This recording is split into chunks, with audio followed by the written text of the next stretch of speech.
The muddy banks of a forgotten lake weren't where Claire Jensen expected to find anything of value. But there it was, a massive rusted container half submerged, glowing with something strange just beneath the surface. She thought it might be military scrap, maybe toxic waste. But when the locks came off and the lid finally creaked open, what she discovered inside would set off a chain reaction involving secret codes, buried history, and a fortune no one was ever meant to find. And it all started with a single misstep in the mud. Before we dive in, tell us where you're watching from, and if you love stories that start small and end with jaw-dropping discoveries, be sure to hit that subscribe button. Tomorrow's episode, let's just say, it'll take you deeper than ever before. Let's get started. The lake hadn't been marked on most maps for years. Tucked away between overgrown reeds and the rust-colored foothills outside of Miller's Crossing, it was more of a forgotten flood basin than a destination. But Claire Jensen wasn't looking for a destination. She was chasing a rumor, a half-told story about old wartime dump sites, whispered to her by a retired engineer over coffee and grease-stained blueprints. She'd shrugged it off at first. But something in the man's voice, the way he glanced over his shoulder like he'd already said too much, lodged itself in her mind. And so, on a dry, brittle morning, she found herself standing at the muddy edge of that lake, boots sinking slightly with each step. She almost missed it. The sun had just begun to crest over the ridge, painting the water in shades of copper and gold. She'd been scanning the surface for anything barrels, boxes, signs of metal, when something caught her eye. Not a shape exactly, but a reflection. A hard glint, like sunlight, bouncing off a belt buckle. She crouched, squinted. There, maybe 15 feet out, barely breaking the surface, was the edge of something curved and rusted. It could have been an old tank, a buoy, a discarded water heater. But Claire had spent most of her life around machinery, and this thing wasn't shaped like anything meant to float. She waded in. The water was shockingly cold, sending needles up her spine as it soaked into her jeans. Her hands found the object just beneath the surface metal, definitely. Thick, riveted seams. She ran her fingers along the edge until she found a lip, a recessed handle, and then another. Her breath caught. This wasn't junk. It was sealed intentionally. The surface was marked by scratches, dents, and what looked like welding scars. And along one end, almost completely obscured by algae and time, were faintly etched numbers. Claire scraped at the grime with her thumbnail. S7CL4092. That wasn't serial code for any consumer item. It was a designation. The adrenaline started before she could stop it. Her heart thudded in her ears as she leaned back and surveyed the container. It was big, maybe 10 feet long and nearly 3 feet wide. Heavy, industrial.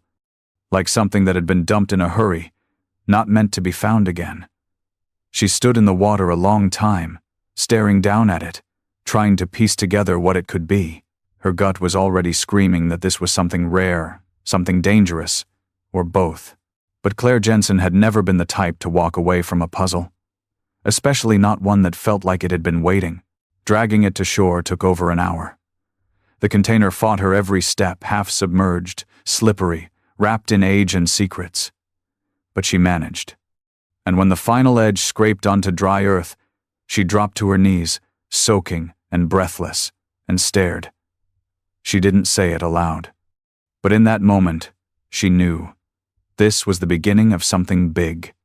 And whatever was locked inside that rusted shell, it was about to change everything. Claire sat back on her heels, dripping with lake water and panting from the effort. The silence of the woods pressing in around her like a held breath. The container rested just beyond the shoreline, a hulking, rusted beast half draped in algae and mystery. Up close, it looked even more out of place, not just old, but purposefully sealed. Welded seams crisscrossed the surface, reinforced with bolted steel bands and latch points that screamed military, or worse, something off the books. She traced one of the latches with a gloved finger. It was a recessed lock plate square and solid, with a worn brass slot in the center, not a padlock, not even a keyhole she recognized. More like an access port designed to be opened only with a specific tool. Claire had never seen one like it, and that made her pulse tick faster. She reached into her bag and pulled out her multi-tool, flipping through options like she might stumble across the right shape by luck. Nothing fit, not even close. It wasn't until she crouched lower and brushed more muck from the side that she noticed a barely visible stencil, the letters USARK, followed by a faded emblem, a stylized eagle clutching a key and bolt of lightning. United States Advanced Recovery Command. She blinked. That agency had been shut down decades ago, if it ever officially existed at all. Her dad used to talk about it like it was a myth. A Cold War-era cleanup division, created to recover and secure rogue tech and classified materials that went missing during field ops.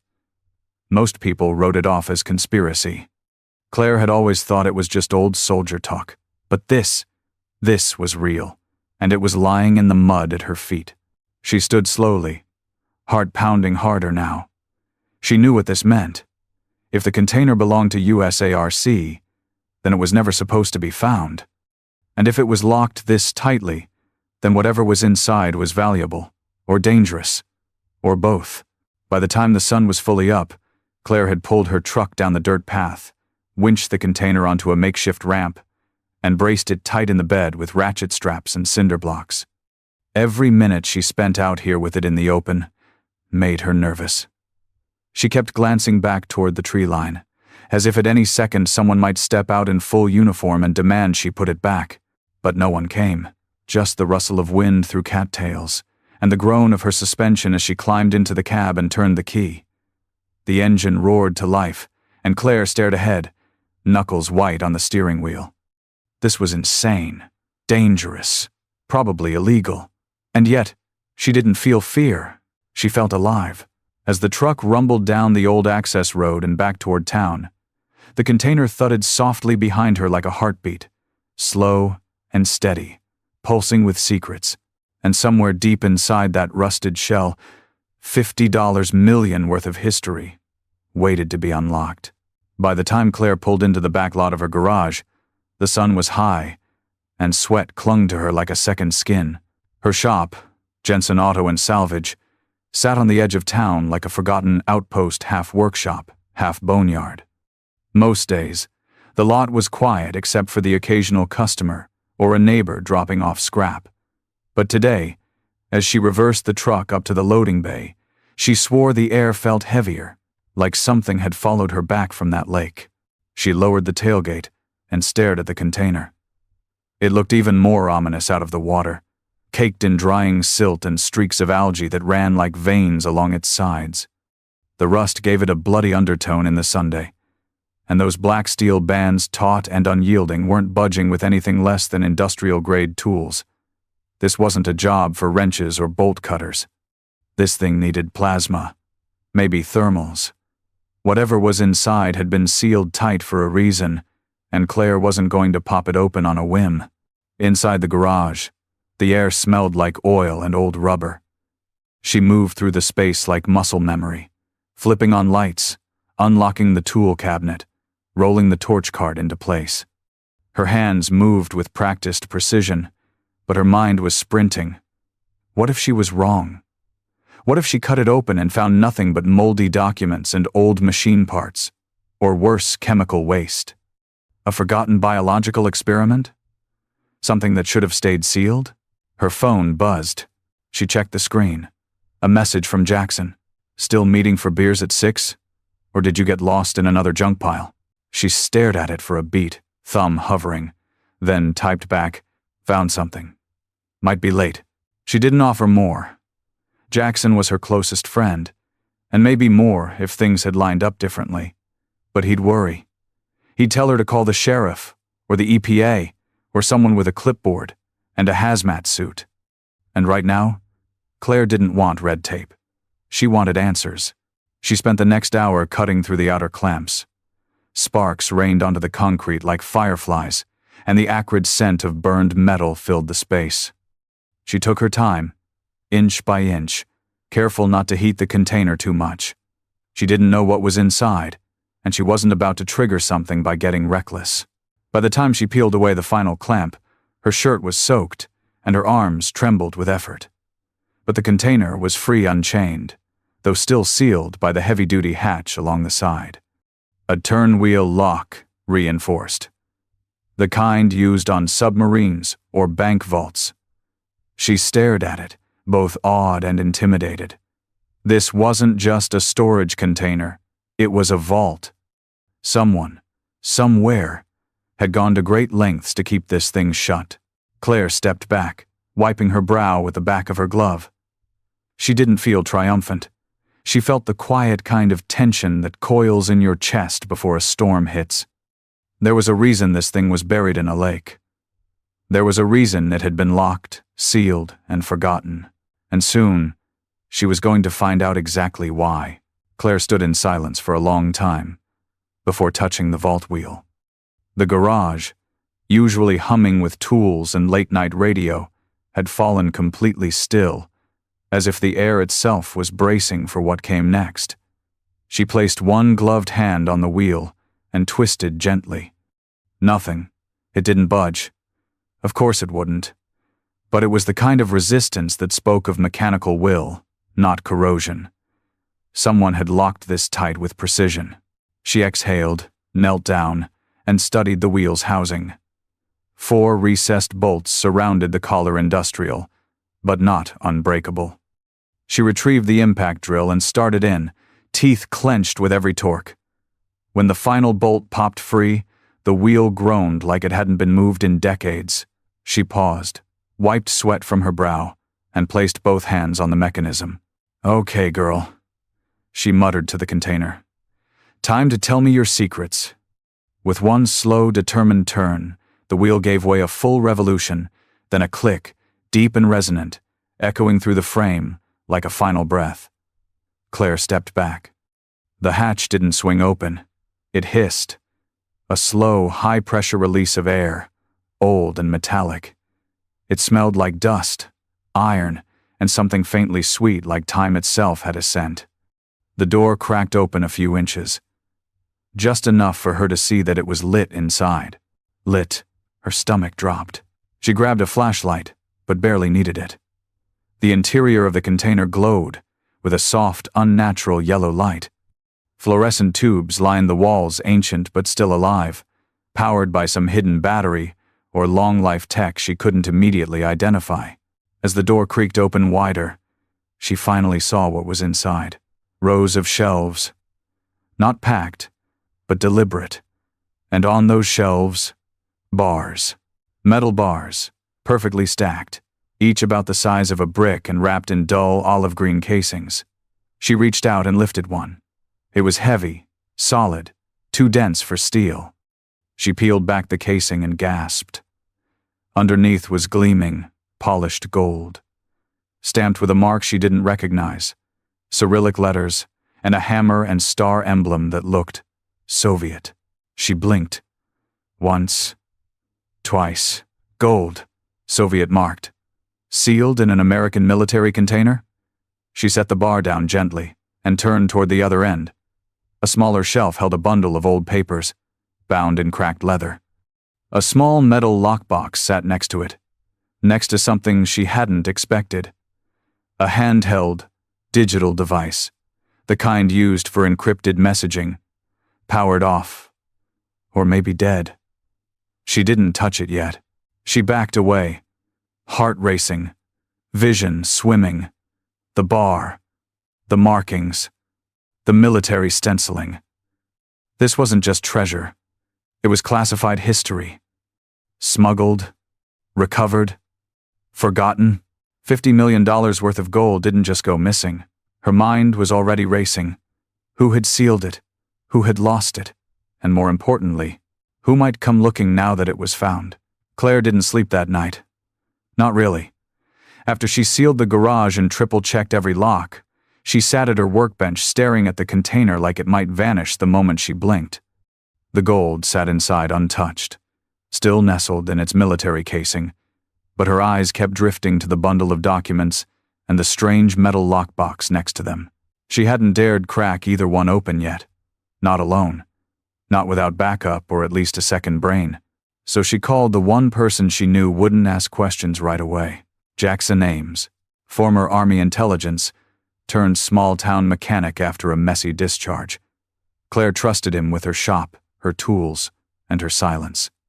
He showed up just after midnight in a gray hoodie and jeans, rubbing sleep from his eyes but alert the second he stepped into the bay and saw the container. "What the hell, Claire?" he whispered, walking a slow circle around it. "Where did you find this?" "Underwater. Near the old flood basin." He looked at her like she'd said she dug it out of a moon crater. "And you just pulled it out?"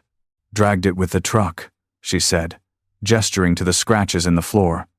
"Took half a day. Worth it, though." She peeled back the casing on one of the gold bars. Jackson froze. He didn't speak for a solid 10 seconds. Then, "You know what this is?" "Gold," she said.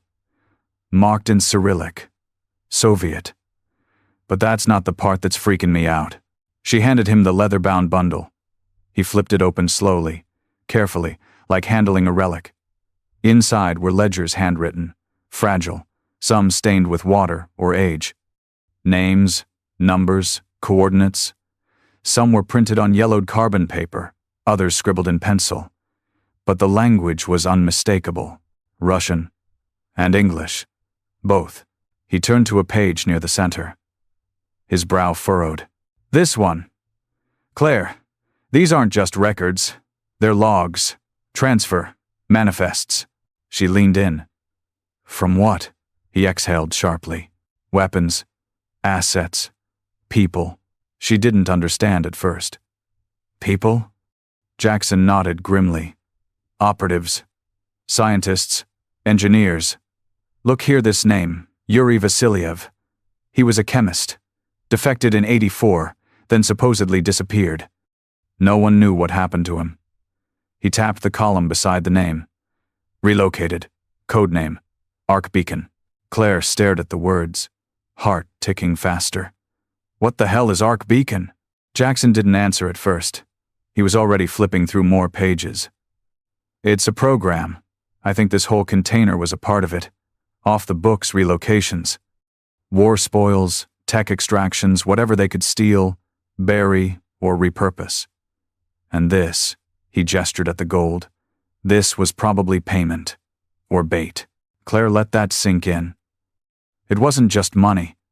It was leverage. A relic of some shadow game played decades ago and never cleaned up. She turned to the lockbox. Heavy. No markings. No obvious way to open it. "Think it's connected?" Jackson nodded once, grim. "No doubt." Claire stared down at the box. Whatever was inside, it had been sealed tight, just like the gold. But something told her this wasn't just about treasure anymore. This was about truth. Long buried, long denied, and suddenly sitting in the middle of her garage like a loaded weapon. And the scariest part? It had her fingerprints on it now. The next morning dawned thick with mist, the kind that clings to every surface and muffles even the loudest thoughts. Claire stood outside her garage, coffee in one hand, nerves in the other. The container was still there, locked tight again, everything inside untouched for now. Jackson had gone home just before sunrise, after stashing the gold back in its casing and photographing every page of the ledger. They agreed on silence. No phones, no internet, no sharing. Not until they understood what they were holding. But Claire couldn't shake the feeling that someone else already knew. She first noticed it just after 9. A dark pickup truck idling across the street, parked in front of the old seed warehouse. Tinted windows, unmarked plates. No one ever parked there. Not unless they were watching something. Or someone. She narrowed her eyes and walked back inside, forcing her breath to stay steady. Probably nothing. Probably a coincidence. But hours passed, and the truck didn't move. Even when deliveries came and went. Even when Jackson showed up again around noon, with 2 sandwiches and an entire folder of research. "That's surveillance," he said quietly, peeking through the side window. "You sure no one followed you from the lake?" Claire shook her head. "No one was out there. They could have been watching it," he replied, "waiting for someone to find it." She didn't want to believe it, but she couldn't deny the weight that had settled over her since opening the vault. Like a spotlight she couldn't see but could feel, crawling across her skin. Later that afternoon, Claire drove to the hardware store, a simple trip for cover. As she came back up Main Street, she checked her rearview mirror. The same truck pulled out 2 blocks behind her. She turned left at Elm. So did they. Then right past the library. Again, the truck followed. Her stomach turned cold. At the next intersection, Claire pulled into a side alley and killed the engine. The truck rolled past without stopping, but she caught a glimpse of the driver just enough. Mid-40s, clean cut, no uniform, no expression, just cold, unreadable eyes behind dark lenses. She waited 10 minutes before pulling back onto the road. When she got back to the shop, Jackson was already waiting, pacing outside like a sentry. "They followed you," she said. It wasn't a question. He nodded grimly. "They're not amateurs." Claire leaned against the wall, suddenly aware of just how exposed everything was. "What do we do?" Jackson's jaw clenched. "We hide the contents. Off-site. Immediately. We keep the container here. Make it look untouched. If they come asking, we play dumb. You found a rusted-out tank in the lake and thought it was junk. That's it. And if they don't believe us, then we'll know who we're really dealing with." That night, with the sky burning red at the edges, they moved fast. The ledgers, the bars of gold, the lockbox, all loaded into Jackson's trailer and driven to a storage shed 2 towns over, rented under a fake name. By the time they returned, the container looked untouched, and Claire had washed the floor with bleach and grit. But when she stepped into the garage the next morning, a note was wedged beneath the door. No envelope, no signature. Just 4 words on white paper, written in blocky, deliberate print. "You shouldn't have opened it." Claire stared at the note for a long time before picking it up. The paper was stiff, high grade, not something torn from a notepad. No fingerprints, no markings. Just those 4 words. "You shouldn't have opened it." She didn't bring it inside. She didn't call anyone.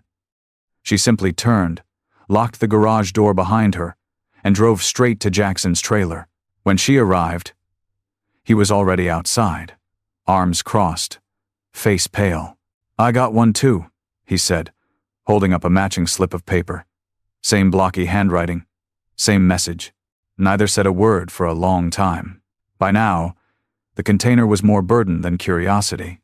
The weight of what it represented, not just the gold, not even the secrets, but the fact that someone was watching, waiting, calculating, made every second feel like a countdown. They sat on the porch steps, drinking stale coffee and listening to the distant hum of trucks on the highway. "We have to decide," Claire finally said. "Do we run, or do we reveal?" Jackson didn't look at her. He just stared out at the trees. "We reveal, and it's over. The government, the press, whoever it is, they'll take it all. We won't get answers. Just a black site investigation and a lifetime of silence." Claire nodded slowly. "But if we run, they'll come for us." She let that settle. There was no safe option, no clean exit. Whatever Ark Beacon was, whoever had sealed that container, they hadn't forgotten, and now they knew she had it. "Maybe we don't do either," she said suddenly. Jackson turned. "What do you mean?" "We don't run. We don't reveal. We control the narrative. We document everything, record every piece of evidence, every page, every bar. We release it strategically, one piece at a time." He raised an eyebrow. "Like a leak?" "Exactly. But on our terms. An anonymous drip feed to the right journalist, the right watchdog. Nothing traceable, no full hand ever shown." Jackson leaned back, thoughtful. "They won't like that." "I don't care," she said. "We didn't ask for this, but we found it. And I'm not burying it again because someone in a black truck thinks they can scare me." A long pause. Then Jackson gave her a slow, grudging nod. "All right, but if we're doing this, we go smart. Burners only, encrypted drives, no internet, no names." "Deal," Claire said. Over the next 48 hours, they got to work. Jackson built a mobile scanner rig in his trailer. Claire digitized every page of the ledger, cataloged the gold bars by serial stamp, even photographed the lockbox from every angle. They stored copies on air-gapped hard drives, each one labeled with a code only they understood. Backup drives were mailed to 4 locations across the country. Trusted friends, no questions asked. The pressure didn't fade, but it became quieter, sharper, like walking through fog and hearing footsteps just out of view. On the 3rd day, a new truck appeared across the street. Different make, different plates, but the same feeling. Claire stood in the garage doorway, arms folded, watching it idle. Jackson stepped beside her. "They're not going to stop, are they?" Claire shook her head. "No," she said softly. "But neither are we." It was the kind of knock you don't forget. Firm, even. 2 precise raps against the front door of Claire's shop, just after dawn, before the town had stirred, before coffee machines had clicked on, before Jackson had even arrived. Claire didn't move at first. She had been under the car lift, changing the belt tension on an old F-150. Her mind still split between spark plugs and encrypted USB drives. But when she heard the knock, she froze, wiped her hands, pulled herself out from under the truck, heart drumming. She opened the door slowly. 2 men stood there. They weren't in uniform, at least. Not in the way anyone expected. Plain suits, starched collars, black shoes with desert dust still on the soles. One had a government-issued tablet in hand. The other just smiled. "Miss Jensen?" the man with the tablet asked. She nodded. "We're with the Federal Recovery Division. Mind if we come in for a few questions?" Claire narrowed her eyes. "I've never heard of that division." The man smiled wider. "Most people haven't. That's kind of the point." She didn't respond. Just stepped aside and let them enter. Not because she trusted them, but because she already knew they weren't asking. Inside, they moved like they'd been there before, like they knew every inch of the place. The taller one, Collins, examined the container. The other, Rios, flipped through papers on her bench that had nothing to do with the find. "We've received notice," Collins said, "that an object of historical and national interest may have been discovered at a restricted site near Miller's Crossing. You wouldn't know anything about that, would you?" Claire's voice came slow, careful. "I found an old sealed tank in the lake. Looked military, but empty. Figured it was scrap. Hauled it here. That's it." Rios tilted his head. "Empty?" She nodded. "No documents? No markings inside?" "Rust and rot," she said. "I've got 6 like it in the yard." They didn't call her bluff. Not directly. Instead, Collins tapped something into his tablet, then looked her dead in the eye. "If anything else turns up," he said calmly, "we expect full compliance. This isn't salvage law, Miss Jensen. It's national security." And then they left. No threats, no warrants. Just a quiet cloud of unease that lingered like the scent of ozone after lightning. Jackson showed up 5 minutes later, having seen their car pass him on the road. "They ask about the ledgers?" he asked. "No," Claire said. "They didn't need to. They already know." That night, Claire and Jackson relocated everything again. The documents, the bars, even the lockbox. They buried the drives in waterproof cases, split them between 3 hiding places. Every move calculated. Every exit planned. Because now they knew the truth. This wasn't just a game of cat and mouse anymore. It was war. Cold, quiet, and creeping ever closer to the flame. And Claire Jensen had just become the fuse. The fire started just after 3 a.m. The security cameras caught nothing. Whoever did it knew exactly where the blind spots were. The one angle behind the garage Claire hadn't wired yet. The fuse box vulnerable to a quick slice. The accelerants laid down low where sparks would travel fastest. By the time the neighbors saw smoke and called 911, half the shop was already glowing orange. Flames licking up the walls like hungry fingers. Claire was in bed when her phone rang. She arrived barefoot, heart in her throat, smoke curling like ghosts into the night sky. Firefighters were already there, hoses blasting the building she'd spent her entire adult life building. Jackson showed up minutes later, still pulling on his boots, face pale in the streetlight. The container was gone, not removed, burned, blackened, and twisted where it Saturday. It had taken the worst of the fire, the metal now warped and smoking but still eerily intact. Claire stared at it like it might still open again and explain itself. But it didn't. "Everything's gone," she said numbly, standing beside Jackson as the last embers hissed. "The records, the scanners, the drives." "No," he interrupted. "Not everything." He reached into the canvas bag slung over his shoulder and pulled out a hard plastic case sealed, heat-proof, military grade. "I moved the real copies 2 days ago. Buried them under the old substation by the ridge." Claire blinked at him. "Why didn't you tell me?" Jackson gave her a tired smile.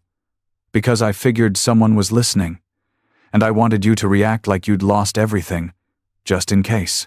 The tension in her chest didn't release, but it shifted, from panic to fury.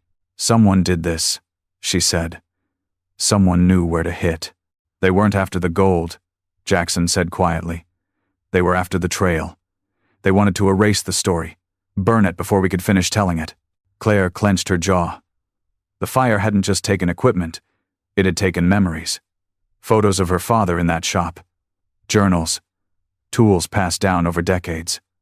And the container, once the epicenter of everything, was now just a blackened shell. But the truth? That was still alive. That night, long after the fire crews left, Claire and Jackson stood in the ash in silence. The roof had collapsed. The air reeked of soaked insulation and melted dreams. But beneath it all was something stronger, more dangerous than secrets. Resolve. "They want us to stop," Claire said, voice low but steady. "They think if they burn down the evidence, we'll back off, that we'll give up." Jackson looked at her. "Are we?" She met his eyes. Not a chance. And as the first light of morning broke over the wreckage, Claire took the case from his hands and held it tight to her chest, the last untouched piece of a history too big to stay buried. The news story dropped exactly 1 week after the fire. It wasn't loud, no flashy headlines, no viral boom. Just a single well-crafted article from an anonymous source, published on an independent digital archive. The Ark Beacon Files. Part 1. It detailed the origin of the container, the Soviet gold, the ledgers, and a Cold War extraction program that had never been officially acknowledged. It included redacted scans, translated excerpts, high-resolution photos of the bars, the emblem stamped on the casing, a blurred image of a ledger page titled Relocation Phase 4. Claire and Jackson didn't sign it. They didn't need to. The internet took care of the rest. By the end of the day, the article had been mirrored on over 300 sites. Comment threads exploded with theories, half-truths, and the occasional post that rang a little too close to the truth. The gold, the people, the secrecy. And buried between the noise was something else. Fear. Not the kind that makes you hide, but the kind that makes people look closer. The container had been destroyed. But the story? That had just begun. Jackson turned to Claire as they watched the analytics roll in from a public library 2 towns, over the only safe place they could find to access the net without being traced. "You know," he said, "we could still cash it in. At least the gold. Do it quietly. 1 bar at a time. No one would ever trace it." Claire didn't answer right away. Her eyes were on the map beside them, a red string pinned across states, locations where the documents had been sent, hard copies, backup drives. There were people out there now who knew what they knew. Journalists, historians, whistleblowers. The fire had erased a garage, but it had lit a fuse under something far bigger. "I don't want the money," she said finally. Jackson raised an eyebrow. "You're turning down $50 million?" She turned to him, calm, resolute. That gold was blood money, bought silence, bought stolen lives, maybe even bought war. "I'm not going to turn it into a beach house." He smiled. "So what then?" Claire pulled a small box from her coat pocket, the same lockbox they'd found in the container, finally cracked with a borrowed Russian skeleton key. Inside wasn't money, not weapons, but something quieter. A photo of a man and a woman scientists, maybe standing beside a prototype satellite. A handwritten note, folded underneath. For the one who finds this finish, what we couldn't. She folded the note again. We don't spend it, we use it. Jackson tilted his head. Use it how? She looked at him, the man who'd helped her rebuild. In silence, in smoke, in fire. To uncover everything. To keep digging. To finish what they started. The gold doesn't buy comfort. It buys truth. And that was the choice. Not survival. Not revenge. Legacy. Months later, a new shop opened on the edge of town. Smaller, simpler. The Jensen name still painted on the side, but now below it, and Co. Because she wasn't doing this alone anymore. Inside, alongside rebuilt engines and polished parts, sat a wall dedicated to the find, not flashy, not labeled. Just a quiet row of frames. One of the container before the fire, one of the ledger's first page, and one of the burned garage, smoldering in the dawn light. Claire didn't tell the full story to many people. She didn't need to, but sometimes, when the garage was quiet and the tools were still, she'd touch that photo in the lockbox and whisper to the air. We finished it, because in the end, Claire Jensen didn't find $50 million worth of gold. She found the cost of secrets, and the courage it takes to uncover them.